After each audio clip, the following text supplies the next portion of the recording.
ni. But dili na siya ang base dito sa COA report. May laing anomalya na karon ginapagawas nila. I don't know. Siguro nga suko kayo ang Vice Mayor sa Ombudsman. Tungkol sa pag-file sa kaso. Ambot na lang. Anyway, napilaing pangutana sa barangay, no? Kabahin kini sa RH Bill, Congressman Carlo. Matod nimo dinhi sa atong programa nitong milabayng episode nga overkill ang pasiunang pondo sa reproductive health bill, kantidad og 3 billion pesos. Unsay pasabot nimo nganong overkill? Overkill tungod kay unas tanan, liman ka sa 3 billion pesos, pila ka kondom mapalit nato ani? Pila ka contraceptive pills ang ato mapalit? Nya pila pud ka kining IUD ang mapalit nato? Nya kinsa mo ginansya ana? Dili ba ang manufacturer sa kondom, ang manufacturer sa mga contraceptives, sila lang may mo ginansya ani? Now, sa 3 billion, daghan ta mapa-eskwela nga bata. Daghan kita matagaan og scholarship, daghan kitang matagaan og livelihood, daghan tang mga tambal na pwede mapalit para sa cancer, para sa tuberculosis, para sa heart diseases, kining mga number 1 na mga killers sa mga sakit na nakapamatay sa atong mga kaigsunan mga Pilipino. Ako lang din kung ang 3 billion gamiton sa ubang pa mga mas importante para kanako nga mga butang, mas labing maayo. Labi na kay karon ang pirming ginasulti sa gobyerno nato na wala tay budget. Nga naman day tay 3 billion ay pang-kondom. Pang-kondom. So okay lang na siya, but as long as, nalagi free choice. Pero the way the RH bill is being worded, murag pagpugos naman kini. So, para kanako lang, with 3 billion pesos, dako kaayo siya, gawa sana, murag, ang muginan siya laman ani, ang mag-advantage laman ani is kini mga manufacturer sa contraceptives. So, malang to akong gina-question, is it a proper maayo ba na paggasto sa kwarta sa katawhan? May kalabutan gyapon sa RH Bill, Congressman Carlo. Matod sa Simbahang Katoliko nga salig sila nga dili mapasa ang RH Bill.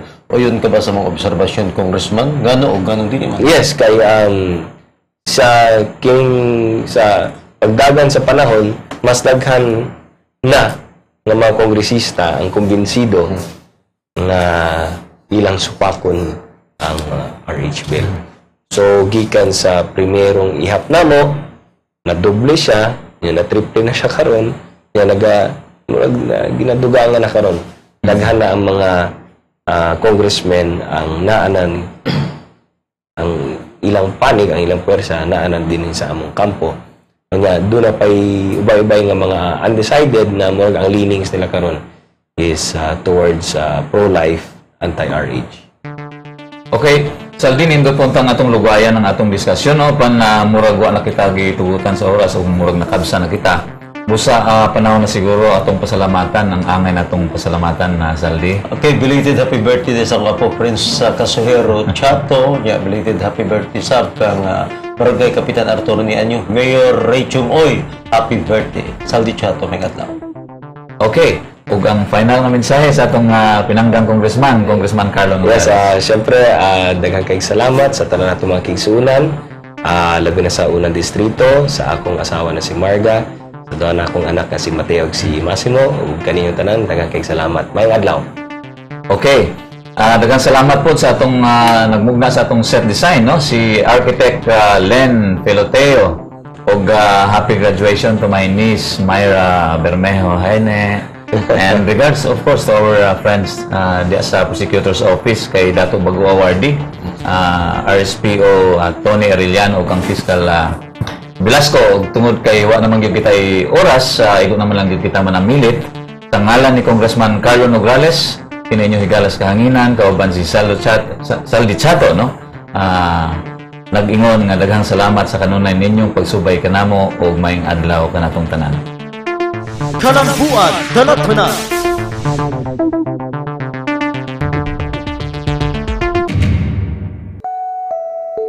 Maayong adlaw. Ani na pod ang inyong programa, ang Tatak K. Padayon ang atong pagpahigayon og community-based skills training sa mga barangay dinhi sa unang distrito. Gani, ubay-ubay na ang atong napagraduate sama niining mga miagi og eye care training sa ornamental arc welding dinhi sa barangay 22-C. 35 ka mga interesadong mikat-on ang milampos ug usa ka semanang pagtuon sa basic welding aron na ay dugang kaalap nga magamit sa pagpangitag trabaho. Gusto ko makabalo og mga welding, gusto ko dagan kog matun-an pod. Unang pasalamat maayo kang Congressman Carlo Nograles kay namay certificate nga maka-eskwela pa may makatabang kami sa mga ginikan. Kauban gihapon ng TESDA, kita padayon nga mutabang sa pagpaid sa kahibalo sa atong mga kaigsunan dinhi sa unang distrito. Maunang magpadayon ang among pag-alagad kaninyo, kini ang inyong higala, Congressman Carlo Nograles para sa Tatak K.